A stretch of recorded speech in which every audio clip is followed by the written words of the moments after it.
بیت المقدس شریف 583 ہجری بمطابق 1187 عیسوی میں سلطان صلاح الدین ایوبی کے ہاتھوں فتح ہوا۔ سلطان صلاح الدین ایوبی نے جنگ حطین میں صلیبیوں کو شکست دینے کے بعد بیت المقدس شریف کا محاصرہ کر لیا اور 20 ستمبر سے 2 اکتوبر تک جاری رہنے والے اس محاصرے کے بعد شہر کو فتح کر لیا گیا۔ فتح بیت المقدس شریف کے بعد سلطان صلاح الدین ایوبی نے کسی قسم کا کوئی خون خرابہ نہیں کیا، جس کا مظاہرہ پہلی صلیبی جنگ میں کیا جا چکا تھا۔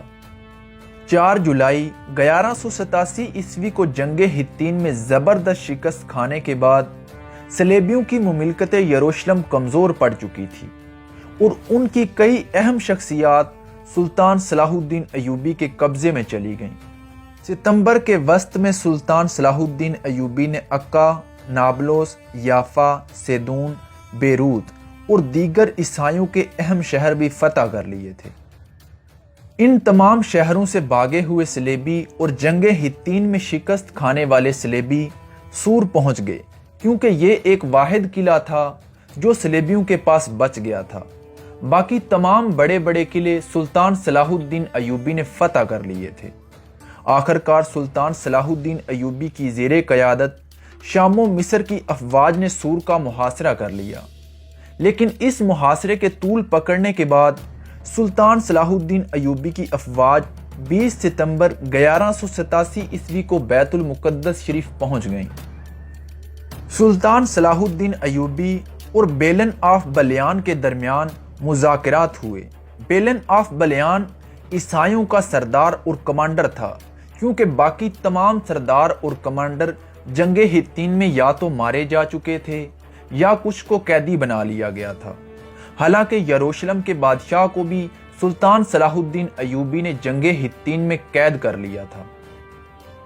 سلطان صلاح الدین ایوبی بغیر خون خرابے کے شہر کو حاصل کرنا چاہتے تھے، لیکن شہر کے مسیحیوں نے بغیر لڑے مقدس شہر چھوڑنے سے انکار کر دیا اور دھمکی دی کہ وہ پرامن طور پر شہر دشمن کے حوالے کرنے پر اسے تباہ کرنا اور خود مر جانے کو ترجیح دیں گے۔ مذاکرات میں ناکامی پر سلطان صلاح الدین ایوبی نے شہر کا محاصرہ کر لیا اور سلطان کی افواج برج داؤد اور باب دمشق کے سامنے کھڑی ہو گئیں۔ اس کے بعد تیر اندازوں نے حملے شروع کر دیے۔ اس کے علاوہ منجنیقوں کے ذریعے شہر پر سنگ باری بھی کی گئی۔ سلطان صلاح الدین ایوبی کے افواج نے کئی مرتبہ دیواریں توڑنے کی کوشش کی، لیکن مسیحیوں نے اسے ناکام بنا دیا۔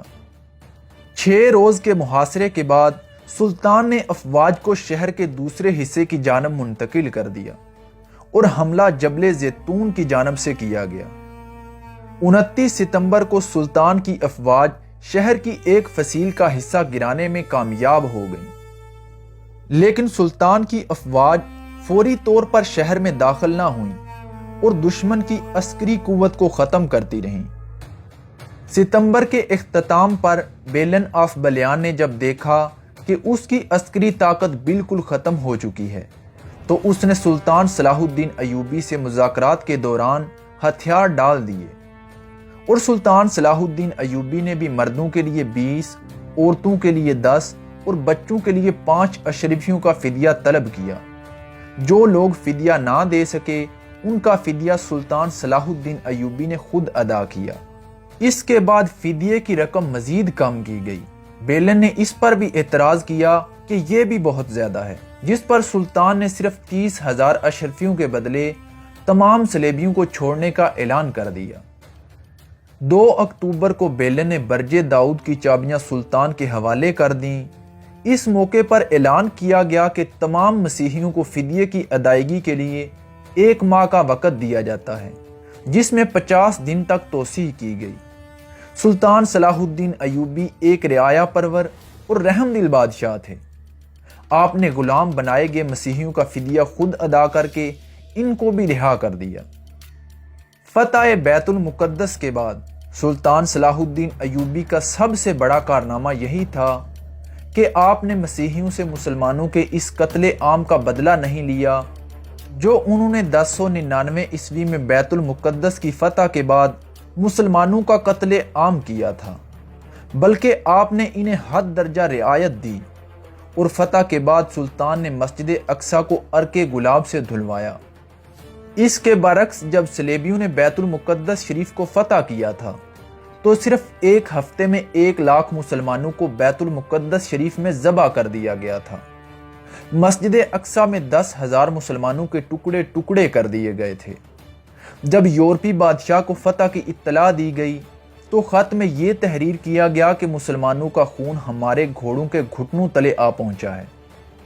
مسجد عمر کہ جہاں حضرت عمر رضی اللہ تعالی عنہ نے بیت المقدس کی فتح کے بعد پہلی نماز ادا کی تھی، اس میں مسلمانوں کی لاشوں کے ٹکڑے اور جمے ہوئے خون کی وجہ سے طویل عرصے تک کوئی داخل نہ ہو سکا۔ دنیا کا کوئی ایسا ظلم نہیں تھا جو ان صلیبیوں نے عیسائیت کے نام پر مسلمانوں سے نہ کیا ہو، لیکن اس کے باوجود سلطان صلاح الدین ایوبی نے جب بیت المقدس شریف کو فتح کیا تو تمام صلیبیوں کو معاف کر دیا۔